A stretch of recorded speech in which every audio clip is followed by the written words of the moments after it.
Hey, it is your buddy Peace and Harmony with you here today.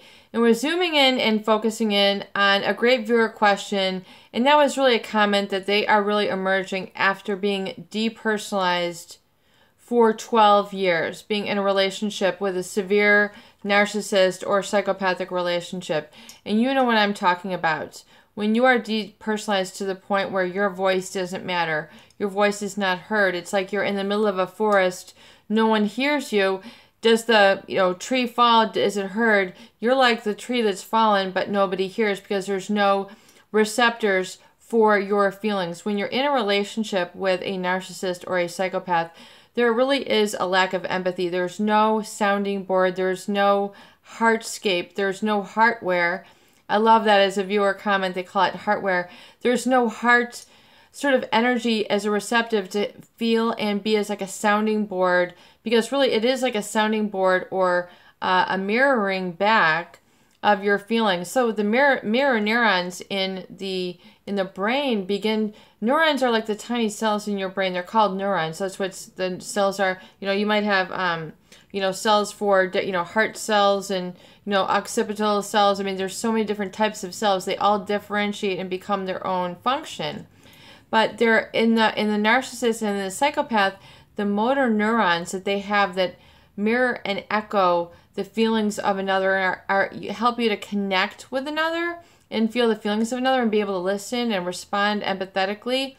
That is lacking in a narcissist, especially, oh my God, in a psychopath. It is empty. I mean, if you can look on it's the cup is this full, and then the cup is this empty, and then it's totally empty, and then beyond empty in a psychopath. I mean, there is no mirror neurons. They don't have that ability to connect with you in a heartfelt way. There's no heart to heart, belly to belly, toe to toe. In reality, they're always trying to make up some illusion or delusion almost that you can't really connect with, but it's always tinged with that their thought pattern is superior, and it can depersonalize others. Depersonalizing make you feel like you're not really present. You're not. It's really like you're not really honored. You're not really respected, and your senses within your body. You're not touched. You're not listened to. You're not given empathetic language. Oftentimes they don't have eye contact. Their body language is connecting with you that is not face to face.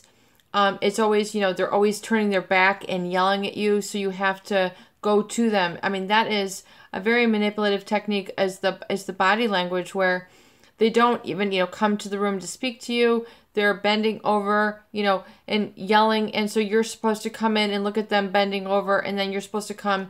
I mean, it's all, and you better do this, and, it's all your energy is caught up in a fear state. So the body doesn't like to be in pain for very long. And oftentimes those people who are in a relationship with narcissists have such an elevated sense of pain. In other words, their threshold for pain has become so inundated that they're then crippled by pain, which then results in, it's an emotional pain, but the emotions is energy in motion. And so that kind of tightens up and scrunches your muscles, your face, and you are it's a state of depersonalization where you are experiencing that in a very severe state. So, that is very scary. And so it's very important to understand that you can come through that and you can become feeling okay and normal again. It's like, I'm feeling normal.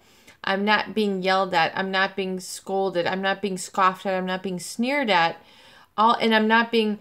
There's especially with the psychopath, there's no motor neurons. It's like there's an empty, vast darkness, which is very cold. There's an energetic vibration, which comes out based on their predatory thoughts and their predatory planning, and, that which you are not congruent with, but have experienced. So oftentimes you feel like it's not a real relationship you've had with this person. It's just sort of a very negative experience, but yet there was lessons learned. So the important thing is to realize that depersonalizing is because you've not been honored and respected. So it's acknowledging that and then coming within and saying, I honor and respect you. Oh my God, I've got you. And I hear you. I feel you. I will respond to you. I am here for you. And you develop your I am. And as you speak the I am, it resonates in your body, and it's like I am, and then you feel a sense of where you are on the map. I am on the map. I have a zip code, an area code. I am here, and I am fine. So the depersonalization is very scary, and it's also kind of fed into by the gaslighting. The gaslighting is when someone kind of denies your reality. Your brother beats you up. Oh, it didn't hurt that much. You didn't get what was right for this or this. Oh, that doesn't matter. It's always denying and minimizing your feelings. So if somebody denies and minimizes your feelings, you feel like you're lost in never, never invisible land. That's what depersonalization is. So the antidote to that, which I call, resensitizing all of your senses. You have to resensitize and take control and command of all of your senses. So surrounding yourself with what you love to see, what you love to smell, what you love to touch, what you love to taste, how you like to feel and move, all and really, really amp that up. I mean, really spin it around into a very, very positive situation where you are really surrounding yourself with beautiful images. Perhaps you love Hawaii or you love Australia. Go and get some pictures, surround yourself with that. Get a screensaver on your device, or, begin to find new channels that you can tune into and keep them running that really remind you of the positive.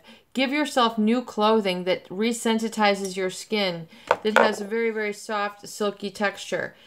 Because a lot of the garments and actual physical things that have been, around these, they contain the energy, it was who you are. So it's like going through, thinning out your closet. This is not me. I'm going to make room for a new me, and resensitize yourself.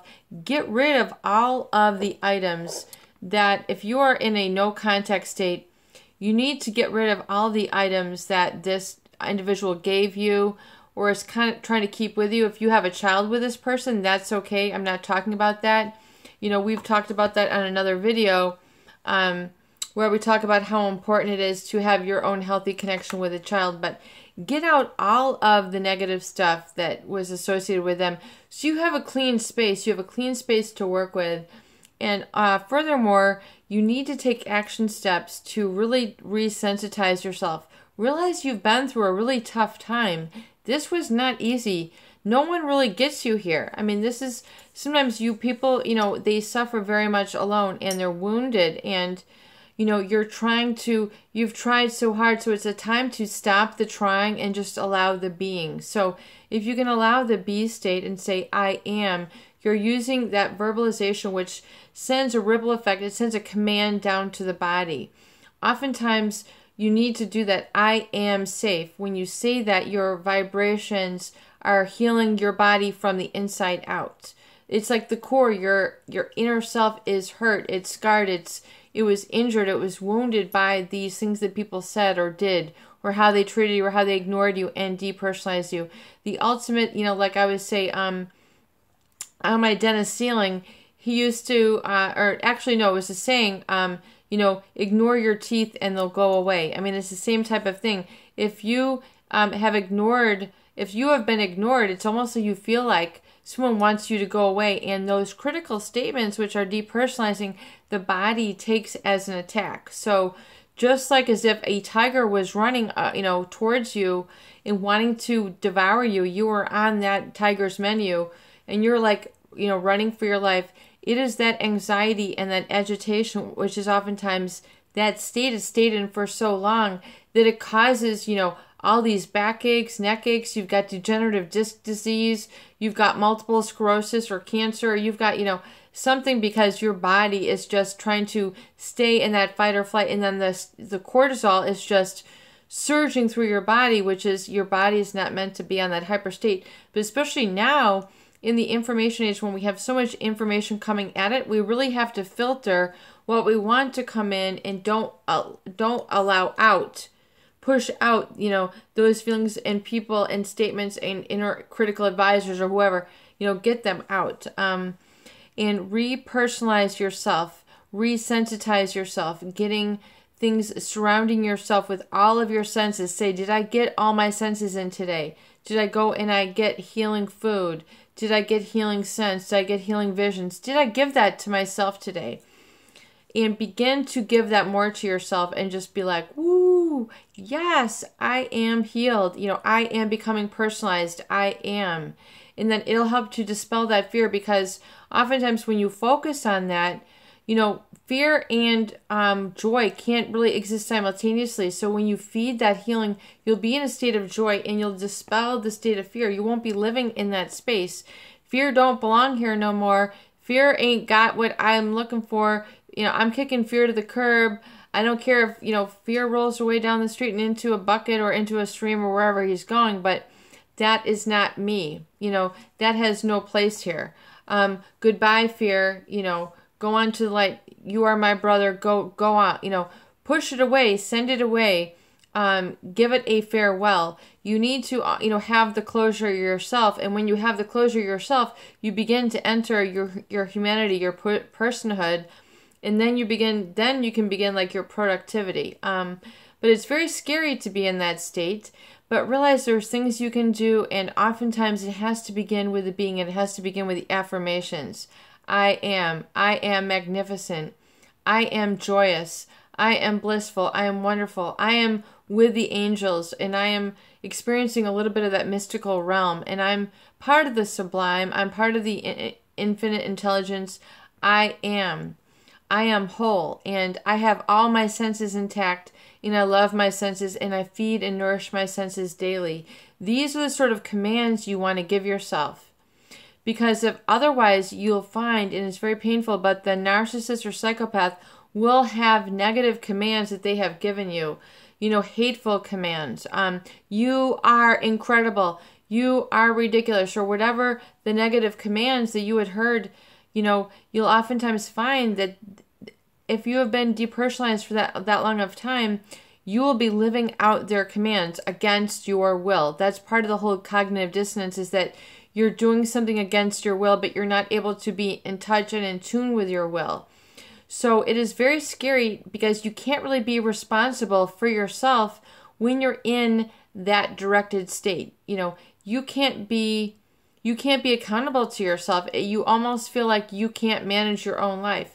It's because the narcissist has you so under their grips and so manipulated and depersonalized that you're basically their little plaything. It gives them a sense of power that they have fed off of for their narcissistic or egotistic supply. And in the state of the psychopath, I don't know if your situation was with it, but they will delight in your pain and they will delight in your suffering. They don't feel it. All they know is that they had an impact on life, and they feel like they've had a quote unquote relationship with you if they have done that. It's like it gives them a sense of accomplishment. I mean, that's their way of business as usual. Get a way, that is never to be tampered with again. That is the depersonalized state. So realize that you own your senses. You filter what comes in. You can filter out the bad. You can filter out and it's getting into that critical moment. And what is I'm searching for it now. There's a moment right when you're kind of triggered into an unhappiness. It's the emotional refractory state. So in other words, in psychology, refractory means kind of like a shift of energy. It's a shift of neuronal energy, where basically you go from okay to depersonalized, or okay to in fear, or okay to anger. It's kind of like, for a lot of people, they can't manage that emotional refractory state where it's coming, and then they're just all, they're all in. They're all in the anger. They're all in the depersonalized. They're feeling unhappy. They can't navigate themselves. They're not interacting joyfully, especially if they're surrounded with a lot of people who have been brainwashed or, indoctrinated into that other, quote unquote, other state. And so it's catching that moment and saying, there goes the anger, stop. There goes the depersonalization, stop. You need to stop. You need to pay a conscious attention to those feelings and begin to stop it before it occurs and say, got it, each time, got it, each time, got it, stop, got it, stop, got it. And you'll change that cycle. You'll break that cycle, and you'll create the new neural pathways in your mind and body, and you'll feel a whole ton different. You'll feel